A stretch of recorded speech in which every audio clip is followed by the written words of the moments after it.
Let me honor our speakers who are here. Thank you for being here. I'm going to come back. So let me do the keynote and get out of your faces so that we can move into the modalities of the session. Gombe, thank you for having me. My first time here. Come on now.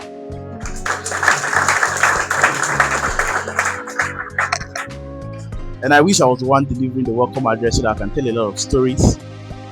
When it came into our hearts to come here, I set up my camera and I said, we're making a case for knowledge, February this year.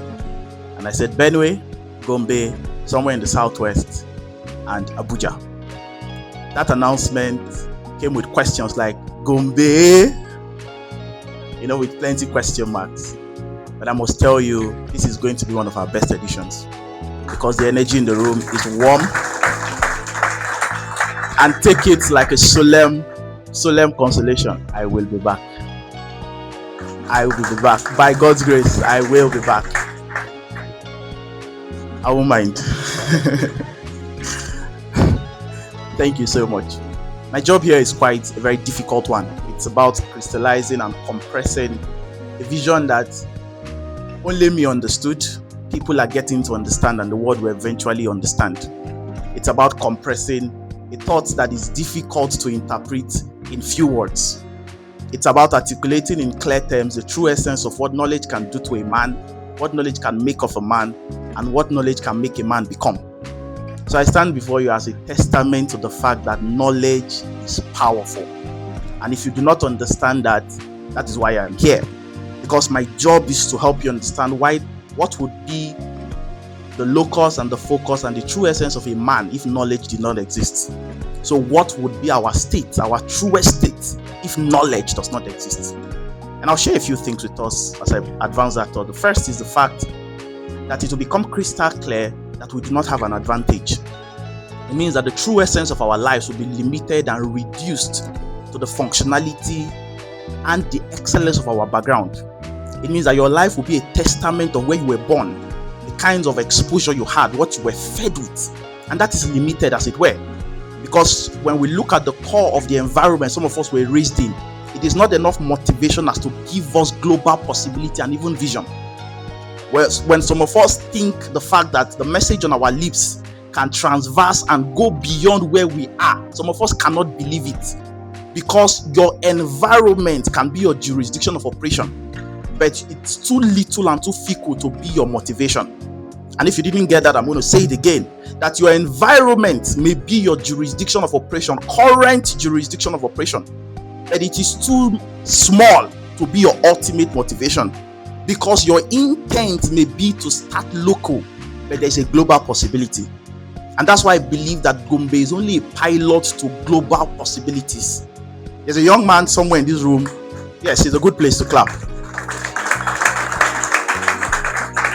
There's a young man somewhere in this room who had an opportunity a few years ago, and I didn't have intent in my speech to put him on the spot, Mr. Ezekiel Emmanuel. When I talk with him, I understand that he's bred within the spirit of Gombe, but he can perceive the globe from the confines of his place. The reasons we have taken your devices away is not because we do not understand there is possibility in a phone. It's because we understand that the possibility in the mind supersedes the possibility in the phone. Because a phone in the hand of a criminal becomes a criminal phone, but the phone in the hand of a wise man becomes a tool for societal transformation. And I know you believe that.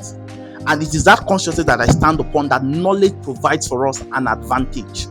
Knowledge constitutes an advantage. Knowledge changed my life. And my ultimate goal is that when we live here in the aftermath, someone like me can truly believe and say, like a solemn declaration of some sort, and holla into the place that knowledge did change my life. That will be you. Because the true essence of our gathering here is to help us understand that in its purest form. The story of the human people, ultimately, the story of human progress across any form that you think it, is summarized to the fact that someone found something they did not know and their life moved. The sum total of a man's life would always be to the degree that they know something, they know someone, and they do something. It means that even action, which is where success lies, the zone where success lies, is a function of a knowledge that inspires a doing. And so the constituted advantage that knowledge provides for us is that it takes us to a plane where we do not only know, but have substance upon which we can do. And when we do, we can truly become.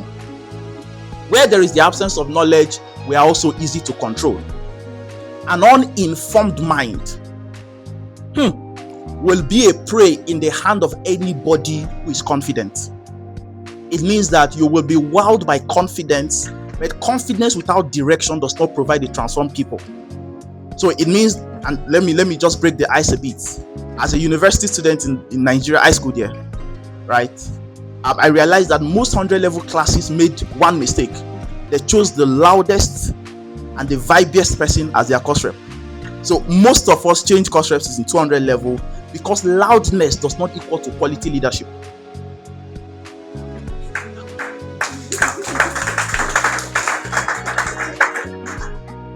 And so in an era where audacity, and if I may, the use of "sir" is a big conversation now,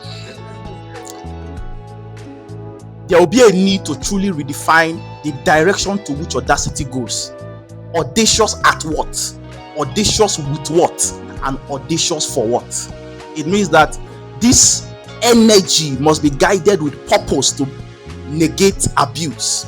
So our youthful energy without youthful wisdom will lead us into destruction. And that's why I believe strongly that until we hold ourselves by superior standards, and I'm saying superior standards, the fact that we are knowledgeable people, we are passed through the four walls of formal education, and we are exposed to the teachable and the unteachable lessons of life, then we will be a rise of educated but ignorant people. Information without true education will only lead to a multiplication of wiser fools. And that's an irony that we see. You would wonder why there's wisdom palpably available. But I realize, and I'm a bit confident in the fact that what I'm saying is correct, because what ignorance truly is not even the absence of information. It's not even the absence of knowledge, if I may. Ignorance is simply knowledge ignored. That there is existentially quality information, there is abundance and the superfluity of facts. Empiricism has taken over. However, you realize that the generation with the most available information is a generation that is still less informed. It shows that you can suffer lack in the midst of abundance. As I bring my thoughts to close, I believe that this session will help us reach a point where we develop the ability to question. And that's why we are making a case for knowledge. A man who lacks the ability to question will ultimately not be able to win in life, because accepting everything is an indictment of what the word conviction is. A man must believe something, must stand for it, and drive it to a logical conclusion. And even if it is in the realm of negativity, he will attain success and high level reputation. The context will be to give definition to what reputation and success will now mean. So if I call certain names in this room, even in the negative, you will know them, because by the principle of consistent uniqueness, they believed in something and drove it to a point where ultimately time and history can never forget them. So what do you believe in? And it begins from what exactly you are questioning. So the rule of knowledge is to help you understand what exactly am I truly believing in. You know, there's a phenomenon I've been teaching. It's called the principle of accurate interpretation. That there is something that is happening, or rather there is something that appears to be happening, but there is what is really happening. Because many waters can be passed under the bridge, and you may give interpretation to ABC as opposed to XYZ. And so what exactly are you interpreting? And so if you do not have this information, you cannot question, because until you can ask what is really happening, you may not know what is actually happening.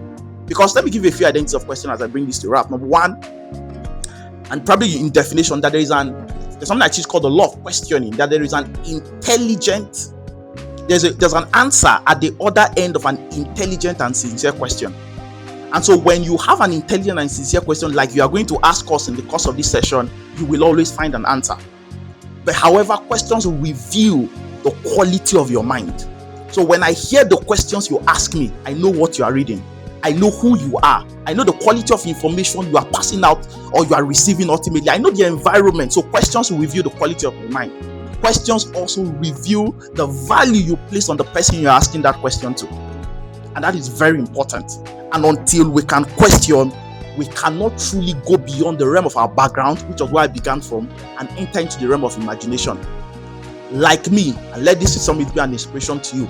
If you can believe it, set a camera, say it to your friends that you will go to Gombe. Definitely you will go to Gombe. Thank you, Gombe, for having us. Thank you so much.